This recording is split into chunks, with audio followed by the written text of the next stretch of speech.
నమస్తే. ప్రస్తుతం మనతో పాటు ప్రముఖ ఆధ్యాత్మికవేత్త, జ్యోతిష్య వాస్తు పండితులు, లలితాదేవి ఉపాసకులు బ్రహ్మశ్రీ నానాజీ పట్నాయక్ గారు ఉన్నారు. గురుగారితో మాట్లాడేద్దాం. నమస్కారం గురు. శ్రీమాత్రే నమః. గురుగారు, సింహరాశి వాళ్ళు సాధారణంగా వీళ్ళ లక్షణాలు ఎలా ఉంటాయి? నిజంగా సింహంలానే ఉంటారా?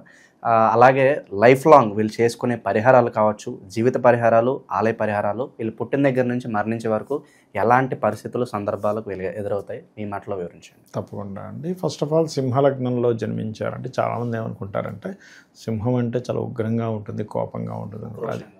అది చాలా తప్పు అండి. అట్లా ఏమి ఉండరు. వాళ్ళు లాయల్గా ఉంటారు. అంటే యునిక్నెస్ ఉంటుంది వాళ్ళలో. నేను డిఫరెంట్గా చేయాలి. ఒక 10 మందిలో సింహలగ్నం లేదా సింహరాశి వాళ్ళు వచ్చినప్పుడు వాళ్ళకంటూ ఒక ప్రత్యేకమైన స్థానం ఆటోమేటిక్గా అక్కడ క్రియేట్ చేయబడుతుంది. ఎవరికో వాళ్ళ జాతక చక్రంలో సన్ అంటే సూర్యభగవానుడు పాడైతే తప్ప వాళ్ళకి 99% ఆఫ్ కేసెస్లో ఒక లాయల్టీ, ఒక రాయల్ లుక్, అంటే లుక్ వైజ్గా ఒక రాయల్ లుక్. అండ్ అదేవిధంగా మనిషి ఏదైనా డిఫరెంట్గా చేయాలి, మాట్లాడితే ఎథిక్స్ ఉండాలి, లేకపోతే మనం ఒక గుర్తింపు తెచ్చుకోవాలి, పేరు తెచ్చుకోవాలనే ఆరాటం ఎక్కువగా ఉంటుంది. సింహం చూడండి, రూల్ చేస్తుంది అడవిని. అట్లాగే వీళ్ళు ఎక్కువగా రూల్ చేయాలనేటువంటి తత్వం పూర్తిగా వీళ్ళల్లో ఉంటుంది. అది మెయిన్గా వీళ్ళకి అంటే ఒక ఆకర్షణ ఉంటుందండి సింహలగ్నం అంటే. ఎందుకంటే సన్ కదా, సెంటర్ ఆఫ్ ది అట్రాక్షన్, కాబట్టి ఆకర్షణ ఉంటుంది. ఎవరికి మరి ఈ యొక్క లక్షణాలు ఎవరికి తగ్గుతాయి అంటే లగ్నం పాడవుతుంది ఒక్కోసారి. అంటే అలాగా శని రాహులు ఇద్దరూ కలిసి లగ్నంలో ఉండడము. లేకపోతే మరొక విషయం ఏంటంటే ఈ రవెల్లి ఏదైనా పాపగ్రహాలతో కలవడము. అప్పుడు ఏమవుతుంది, వీళ్ళకి విపరీతమైన తలనొప్పి రావడం, కొంచెం ఇండైజెషన్ ఇష్యూస్ రావడం. అంటే ఇక్కడ మనం అర్థం చేసుకోవాలి, సింహలగ్నం ఉంది కానీ ఇండైజెషన్ ఇష్యూస్ వస్తున్నాయి, వాళ్ళకి హెడేక్ బాగా వస్తుంది, ఎప్పుడు ఏదో ఒక జ్వరం వస్తుంది అంటే ఓకే, వీళ్ళ సన్ ఎక్కడో పాడయ్యాడని మనం అర్థం చేసుకోగలగాలి. స్వతహాగా అయితే ఆరోగ్యం అంతేం బాగోదు, కానీ ఈ పర్టికులర్ ప్లానటరీ పాడైతేనే, పాడవకపోతే హ్యాపీ, మీకు ఇబ్బంది ఏమి ఉండదు. అలాగే ఈ ప్లానెట్తో పాటు 6th లార్డ్ని కూడా మనం కన్సిడర్ చేయాలి. 6th and 4th లార్డ్స్ అంటే మూన్ ఎలా, మనకి మార్స్ ఎలా ఉన్నాడు, అంటే కుజుడు ఎలా ఉన్నాడు, శని ఎలా ఉన్నాడు కూడా చూసుకోవాలి. రైట్. ఇక వీళ్ళకి ఫైనాన్షియల్గా కనుక చూసుకుంటే ధనాధిపతి వీళ్ళకి బుధుడు అండి. సో బుధుడు మార్కెటింగ్, టీచింగ్, కొన్ని లెక్కలకు సంబంధించిన చెప్పడానికి కూడా బుధుడు కారకుడు అవుతాడు. అలాగే బిజినెస్ రిలేటెడ్ సంబంధించినవి ఏవైనా సరే బుధుడు కారకుడు అవుతాడు.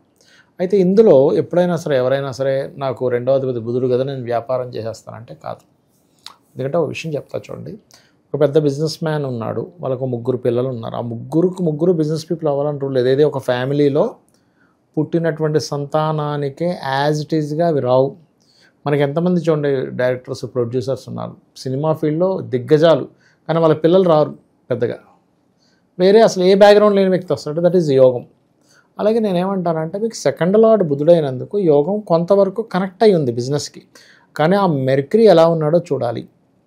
బుధుడు చాలా బాగున్నాడండి, తిరుగుండదు ఇంకా బిజినెస్లో, అద్భుతంగా రాణిస్తుంది. అంటే పాపగ్రహాలతో సంబంధం లేకుండా కొంచెం మంచి ప్లానెట్స్తో కలిసి ఉంటే ఇంకా మీకు తిరుగుండదు. ఇది ఫస్ట్ ఆఫ్ ఆల్ గుర్తుపెట్టుకోవాలి. ఎందుకంటే బుధుడు 2, 11 అధిపతి. 2, 11 అధిపతి అయినప్పుడు ఏమవుతుందంటే వీళ్ళు మాట్లాడేటప్పుడు కానివ్వండి, ఒక బిజినెస్ కోణంలో లౌక్యంగా కూడా ఎక్కువగా ఉంటుంది. అంటే పర్ఫెక్ట్గా ఏం మాట్లాడితే ఏ లాభం వస్తుంది, ఏ నష్టం వస్తుంది అని ఒక అంచనా బాగుంటుంది వీళ్ళకి, అది బాగుంటుంది. కాకపోతే వీళ్ళకి శుక్రుడు బాధకుడు అవుతాడు. ఈ బుధుడు కూడా శుభుడేం కాదు, కాకపోతే ఎంతైనా 211 లార్డ్షిప్ కదా. ఒక్కొక్కసారి 211 లార్డ్ కనుక 2వ స్థానంలో బుధుడు ఉండి ఎవరైనా పుట్టారు సింహలగ్నం వాళ్ళకి ఇంకా విపరీతమైన ధనయోగం ఆ మహాదశలు వచ్చినప్పుడు. కాకపోతే ఇక్కడ మనం అర్థం చేసుకోవాల్సింది ఏంటంటే మహర్షి చాలా స్పష్టంగా శాస్త్రంలో చెప్పినటువంటిది ఏంటంటే ఆ 2లో ఉన్నాడు, ఎవరితో కలిసి ఉన్నాడు చూసుకో.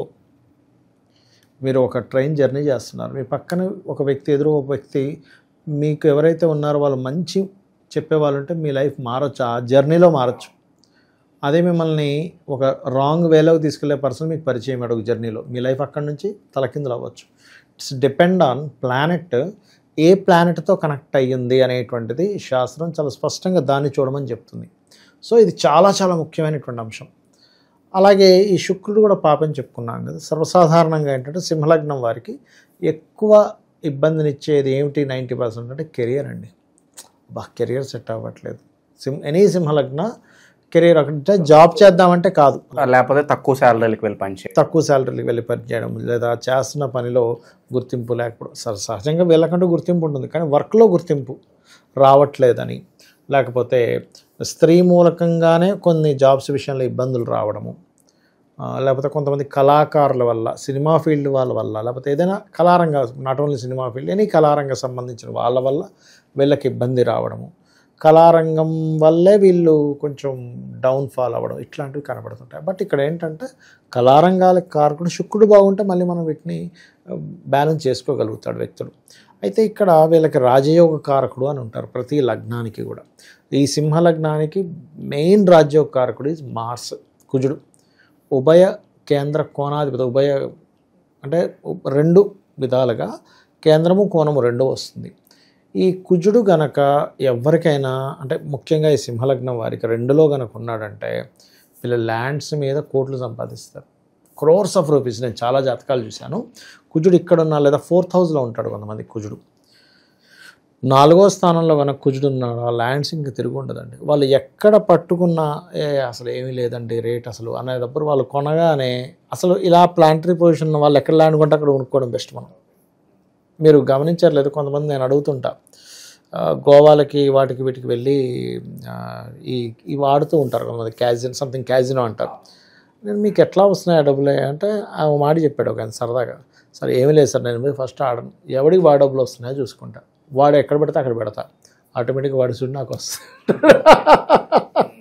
అంటే అరే భలే టెక్నిక్ వాడుతున్నాడు అనిపించింది. బట్ అట్లాంటివి ఎంకరేజ్ చేయకూడదు, అది మంచిది కాదు, ఎప్పటికైనా ప్రమాదమే అట్లాంటి క్యాజినో లాంటివి. బట్ నేను క్యాజువల్గా చెప్తున్నాను. సో ఈ 4th lord and 9th lord కనుక బాగుంటాయి, కుజుడు వీళ్ళకి రాజయోగ కారకుడు అని చెప్పుకున్నాం కదా, ఒక రేంజ్కి తీసుకెళ్తుందండి వీళ్ళని లైఫ్లో, ఒక మంచి రేంజ్కి. అది డిపార్ట్మెంట్ వైజ్ కానివ్వండి, భూముల పరంగా కానివ్వండి, లేకపోతే ఒక మంచి హైయర్ ఎడ్యుకేషన్లో ఒక రేంజ్కి వెళ్ళి కానివ్వండి, ఇటువంటివి ఖచ్చితంగా ఇస్తుంది. ఇక వీళ్ళకి లవ్ అండ్ ఎఫెక్షన్స్ పరంగా ఎలా ఉంటుంది సార్ ఓవరాల్గా వీళ్ళకి? లవ్ అండ్ ఎఫెక్షన్ అంటే ఒకటేనండి, లవ్ కారకుడు శుక్రుడు అయ్యాడు, బాధకుడు అని చెప్పాను కదా. సో లవ్ అండ్ ఎఫెక్షన్ విషయంలో కొంత ఇబ్బంది ఉంటుంది. అందులో ముఖ్యంగా కెరియర్లో ఉండే ప్రదేశంలో, అంటే కొలీగ్స్ సరిగ్గా మనల్ని అర్థం చేసుకోవట్లేదు, వాళ్ళు సరిగ్గా మనతో ఇది అవ్వట్లేదు అనే బాధ ఎక్కువగా ఉంటుంది వీరికి. సంతానం విషయంలో, సంతానం యొక్క విద్య, సంతానానికి సంబంధించిన ఇవి వాళ్ళు మంచి, అంటే బాగా మెచ్యూర్డ్గా ఉండే సంతానం కలుగుతారు, ఎందుకంటే పంచమాధిపతి కదా.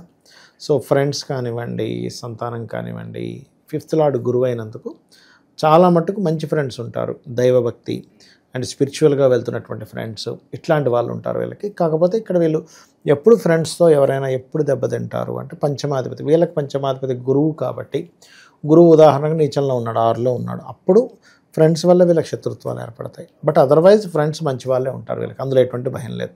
ఎలాంటి బిజినెస్లో పెడితే లాభం అంటారు వీళ్ళు ఏమన్నా చెప్పాలి? వీళ్ళకి బుధ సంబంధించినవి చేయాలండి, బుధుడు లేదా గురువు. అంటే ఏంటంటే వీళ్ళు ఏదైనా టీచింగ్ ట్రైనింగ్ ఇచ్చేవి, marketing, digital marketing, technical related సంబంధించినటువంటివి, ఇటువంటివి వీళ్ళకి బాగా కలిసి వస్తాయి. అయితే వీళ్ళకి ఏంటంటే 7వ షష్టమాధిపతి శని అయినందుకు వీళ్ళ జీవిత భాగస్వామి, అంటే ఎవరినైతే సింహలగ్నం వారిని ఎవరైతే చేసుకుంటారో, సింహలగ్నం వాళ్ళ యొక్క జీవిత భాగస్వామి ఉన్న ప్రదేశం కాకుండా కొంతమంది చూడండి ఆపర్చునిటీ కోసం వేరే దేశాలకో రాష్ట్రాలకో వెళ్తూ ఉంటారు. అలా వెళ్ళినప్పటి నుంచి వాళ్ళకి డెవలప్మెంట్ ఉంటుంది. కొంతకాలం, ఎంతో కొంతకాలం వీళ్ళ లైఫ్లో జీవిత భాగస్వామితో కొంత ఏదో కారణాల వల్ల దూరంగా ఉంటారు, అది ఖచ్చితంగా ఉంటుంది.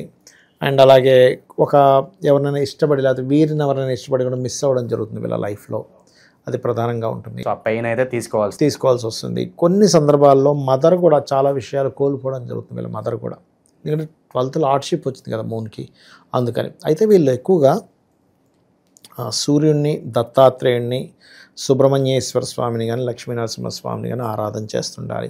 ఎక్కువగా సుబ్రహ్మణ్యేశ్వర స్వామి క్షేత్రాలకు వెళ్ళడం చాలా మంచిది. ఏదన్నా శక్తివంతమైన ఆలయం ఏమైనా సజెస్ట్ చేస్తారా, అంటే తరచూ అక్కడికి వెళ్తే బాగుంటుంది? సుబ్రహ్మణ్యేశ్వర స్వామి, నరసింహస్వామి, దత్తాత్రేయుడు లేదా సూర్య ఆలయాలు చక్కగా పనిచేస్తాయండి వీరికి. ఈ లగ్నం వాళ్ళ గురుగారు పర్టికులర్గా సినిమా రంగంలో కానీ, పొలిటికల్ కెరీర్లో కానీ వెళ్తే ఎంతవరకు అనుకూలంగా ఉంటుందండి? నేను మీకు అదే ఇందాక చెప్పాను కదా, శుక్రుడు పాపి అయినందుకు, 3వ అధిపతి అయినందుకు, శుక్రుడు బాగుంటే తప్ప, శుక్రుడు బాగోలేడంటే వీళ్ళు అటువైపు వెళ్ళడం వల్ల ఇబ్బంది పడతారండి లైఫ్లో.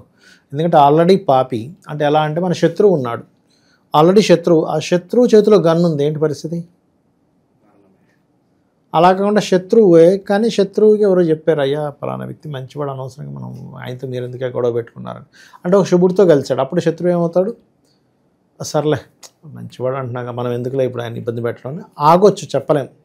నీకు కూడా మంచి చేసాడా అని చెప్పాడు ఆ శత్రువుకి ఎవరో, నీకు తెలియదా ఏంది నీ పిల్లలకి జాబ్ రావడానికి ఆయనే కారణం, నీ ఇంటికి లోన్ రావడానికి ఆయన కారణం మనకు అర్రే మనం అనవసరంగా శత్రువుగా భావించామే అని మనం ఎక్స్క్యూజ్ చేసేస్తాం.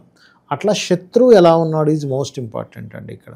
ఈ సింహలగ్నానికి శుక్రుడు, శని, బుధుడు కూడా ఒక రకంగా చెప్పాలంటే, అండ్ రాహు కూడా శత్రువులు అవుతారు. వీళ్ళ పొజిషన్ ఎలా ఉందని చూసుకోవాలి. ఎప్పుడు కూడా ఒక జాతకం చూసేటప్పుడు వేటి వల్ల వస్తుంది. సింహలగ్నం వారికి సిబ్లింగ్స్ వల్ల స్ట్రెస్, జాబ్ వల్ల స్ట్రెస్, లేకపోతే అప్పుల వల్ల, వీటి వల్ల ఎక్కువగా వస్తూ ఉంటుంది. సో ఈ పొజిషన్ బాగుంటే దానివల్ల అధిగమించగలుగుతారు. శత్రువు ఉన్నా కూడా దాన్ని అధిగమించగలిగే శక్తి మనకు ఉంటుంది. సో వీళ్ళు ఎక్కువగా ఇందాక నేను చెప్పినట్టుగా దత్తాత్రేయుడు, నరసింహస్వామి, లేకపోతే సుబ్రహ్మణ్యేశ్వర స్వామి, సూర్య ఆలయాలకు వెళ్ళడం, ఇవి మంచి ఫలితాలు ఇస్తుంది. ఇక రత్నం విషయం చూసుకుంటే ఎప్పుడు నేను చెప్పేది ఒకటే, శుభులు కదా, ఇది సన్ అంటే కెంపు కానీ, కనకపుష్యరాగం కానీ, మన పగడం కానీ పెట్టుకోవచ్చు అంటారు. కానీ ఇక్కడ నేనేం చెప్తానంటే ఇందులో ఏది బాగుంది. ఒక్కోసారి మిత్రులు కూడా శత్రు ఫలితాలు ఇస్తూ ఉంటాయి. ఇక్కడ ఇప్పుడు బుధుడు ఉన్నాడు, 2లో ఉన్నాడు, పెట్టుకోవచ్చు, పచ్చ కూడా పెట్టుకోవచ్చు వీళ్ళు. బట్ ఇట్స్ డిపెండ్ ఆన్ వాళ్ళ పర్సనల్ చార్ట్లో ఎలా ఉంది అని చూసుకొని చేయాలి. ఓకే. నిత్యం ఏదన్నా పనులు ప్రారంభించేటప్పుడు కాస్త ముందుకు వెళ్ళడానికి అనుకూలత కోసం ఏదన్నా మంత్రం చదువుకోవచ్చు వీళ్ళు నిత్యం? వీళ్ళండి నిత్యము దత్తాత్రేయుడు చేసుకోవడం మంచిది. దక్షిణామూర్తి లేకపోతే దిగంబర శ్రీ పాదవల్లభ దిగంబర మంత్రం చక్కటి ఫలితాలు. వీళ్ళకి ముఖ్యంగా రుణ సంబంధించిన ఇవి తీసేసేలా చేస్తుంది. సో ఓవరాల్గా సింహరాశి వాళ్ళకి వాళ్ళ జీవితం ఎలా ఉంటుంది, లైఫ్ లాంగ్ ఎలాంటి పరిహారాలు చేసుకోవాలి అద్భుతంగా వివరించారు. ధన్యవాదాలు. శ్రీమాత్రే నమః.